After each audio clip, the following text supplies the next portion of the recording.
Hello ladies and Jen, and welcome to another Is It Worth the Grind video. I said I won't be doing this for a while, but I went crazy about this thing. So this is the British Tier 10 heavy tank, the Fv215b, no 183 this time, just an Fv215b. So it comes after the Conqueror, and let's get straight into it. Is it worth the grind? Oh hell no. This thing is awful. This is the worst tier 10 tank I own, and I own 13 of them, so I kinda know what I'm talking about. But before we find out what's wrong with it, let's look at the armor layout and what is wrong with the armor. So, as you see, the lower plate is fucking huge. It is as big as the upper plate, and the upper plate is only 152 armor.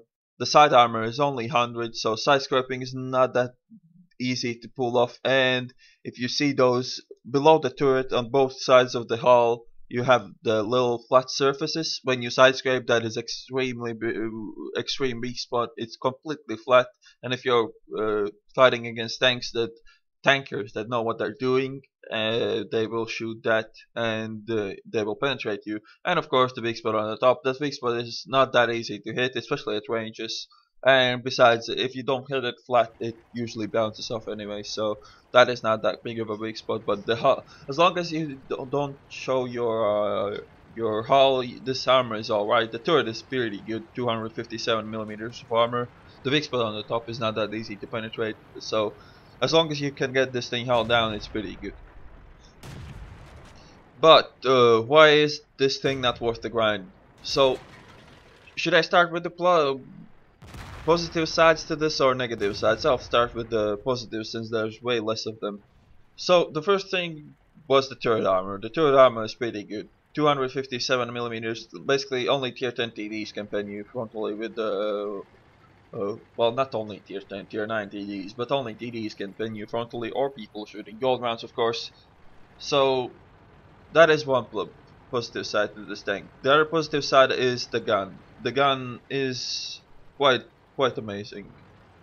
0.32 accuracy, 1.7 second aiming time, and the reload is around 7 seconds, 7.1 on my layout with bars, knobs, and wens. So yeah, 400 average damage, 258 penetration or something around those lines. Another positive side with this tank, the turret traverse is really good. So it cannot be circled. The traverse is not bad, and the track traverse is not bad, and the turret traverse is really good. So yeah, don't try to circle this tank. And in any, well, maybe some light tanks can try to circle it, but not mediums. Definitely not for sure. And here I'm just wasting my gold ammo on that IS-4 side. But since I couldn't really pen it, I aimed for the D57 heavy, and that goes through. So that's about it. That's about everything that this tank has going for it. There's not much to it. It's not really good in any way, apart from the gun, the turret armor, and the turret traverse, which is a minor fucking thing to have for a tank, turret traverse. As you see, that shot ricocheted off my gun mantlet. Wait, was that shot? No, this shot will ricochet off my gun mantlet. But oh well, enough with that. So, what is bad about this tank? Let's start with the hull armor. It's utter shit. 152. That's really bad, and the sloping is not that good. The lower plate is huge, as I told you.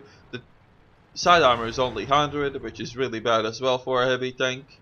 It is a level. It is the same level of maybe, well, IS-7 got 150 side armor, so yeah, this is nowhere near. The shoe tank gets 100 side armor, so it's as bad as the shoe tank. Besides those weak spots I showed you, the ones below the turret, when you side scrape, they're completely flat and extremely easy to hit, so yeah, it's not really easy to side scrape with this thing.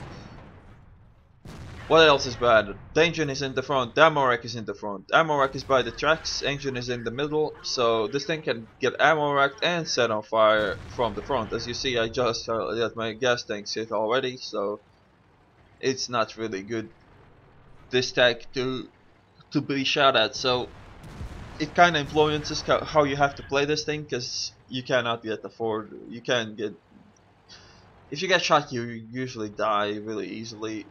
As long as you're not long as you're in the open. If you're held down, you can stand some beating, but not in the open with this thing. No way. Another big weak point about this tank is the back-mounted turret. It limits your battle abilities. You can't go around corners frontally. You have to side scrape your way all around all of the corners. And besides, you can't show more than you can't show your side in more than 80-degree angle, because side armor is only 100. The next bad thing about this tank is the mobility. It is freaking slow for the amount of armor you have. It is IS-7 fast, and IS-7 is for the IS-7 armor is all it's going for it. For this tank, there's no armor and it still is slow. It goes around 30 on the flat ground, which is pretty damn bad. So yeah, the speed is pretty bad. The traverse is alright. The traverse is awesome, as I said, for a heavy tank at least. And another thing that's pretty bad, the reverse speed is only like -10. With the tank that has turret mounted on the back, you really want the backward speed to be better, just to be able to maneuver better when you drive backwards up hills to try to get maximum out of your gun depression, and to not drive over ridges with your huge front. So that's not an option as well, since backward speed is only like 10. It takes a lot of time, and it's really hard to fall back with this thing. So yeah, the backward speed is pretty damn shit, and it kind of limits your abilities in some ways as well. And that's about it for the FV. That's about all the pluses and minuses it has. Let's talk about how to play it. So long range always. If you can't go all down in long ranges, that's like the perfect thing for this thing. The accuracy is so good and the aiming time that you really want to snipe with it, but since you're a heavy tank, you want to be in the action as well somewhat, at least take some hits. So this was a perfect position. I was in the middle of the map, but most of my shots were really long distances, so that's like the perfect thing for this tank. And as you saw, whenever I wasn't hauled down, I got penetrated. Whenever I was hauled down, I bounced. My turret hasn't been penetrated once in this game. So yeah, long ranges, sniping. About the equipment and cruise skills, I run with the gun rammer, ventilation, and coated optics, believe it or not. Because this tank with the 1.7 second aiming time doesn't need gun length drive, does not need the Word stab. You can't get the try to get the CO2 fuel tanks. That might help from catching fire so much, but I just roll with automatic fire extinguisher, and when shit happens, shit happens. Nothing really to do about that. And yeah, coated optics, because this thing has 410 view range. Plus coated optics is pretty nice view range, and it really helps in the end game situations. And yeah, if you want to keep your engagements in long range, you want to see your enemies in long range. For crew skills, Sixth Sense, repairs, barrels and arms, doesn't need no snapshots, it doesn't need any of that. So clutch braking, camouflage, firefighting, whatever, it doesn't need most of the skills. Safe storage, pretty useful since the ammo rack is in the front as well. So what else you can do with this tank? Of course, side scraping is always a better option than to drive this thing like another proper tank, because exposing a front of the tank that's this long is always a really bad idea. So side scrape around corners. You can't go straight around them. You have to side scrape your way around, and that takes a lot of time, and it's really annoying most of the time. So yeah, but you don't really have a choice. So but yeah, basically, if you want a tank that's sort of like this but not that bad, you should just get the E5, since the E5 almost has all the qualities that this tank has, and it has way less weak points. And yeah, and another really bad thing about this tank, look at my ammo. I'm running out of ammo. I had bad ammo loadout. I completely forgot that this tank had such shitty loadout, such shitty ammo count. It's only 35 rounds, and with 7-second reload you can run out that ammo really fast. So this tank cannot spam with its ammo. You have to conserve your ammo at all times. You can't blind shoot, because you'll just run out of ammo, as I have here. I had 5 gold runs for some reason. Only take like 3 and one Hesh shell should be enough. Hesh shells are pretty good for shooting people in their backs, but for everything else, it's really not worth it. Then to take the fact that you don't have that much ammo means that you can't really fuck around with that Hesh too much. And this game is more or less over. It looked really bad at one point, but we managed to pull it back. I've done 6k damage with 40 kills so far, but I'll find the E15 somewhat a bit later as well. So to sum up, this tank is really not worth it. The line is pretty damn good though. If you want to go British heavy line, you should stop at Conqueror. Conqueror is a really good tank, but this thing is just not flexible enough. Wargaming had plans to maybe switch it out for something else, but we'll see what happens. They probably won't do it because that will mean handing out free tanks to people, but we'll see what happens. Uh, if you want something similar, get the E5 because it's just way better. It goes faster as well, as I believe. Look at this, it goes only 35. The acceleration is not bad, but the top speed is really bad.